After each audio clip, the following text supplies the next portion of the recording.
Now there are some people, I want to be one of them.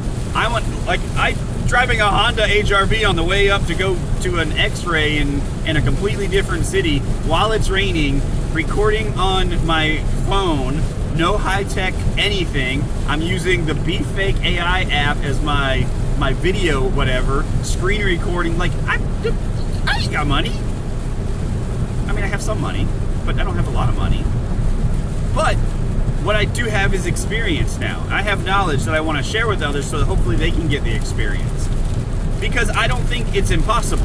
I actually think it's very, very possible if it's in the right mindset and context. That's key. That I like. The guys that I've been following in order to learn this trade, context is key. Context is key. Not only in your trading, but it's in life as well. If you are in this trading journey and you need it, it is like you just got fired from your job, you need to make next month's rent, and you have $1,000 left, and you want to make trading work. I'm pretty sure you're in the wrong context. Your life is in the wrong context right now to make this work. There is way too much external pressure for you to jump into something and be successful.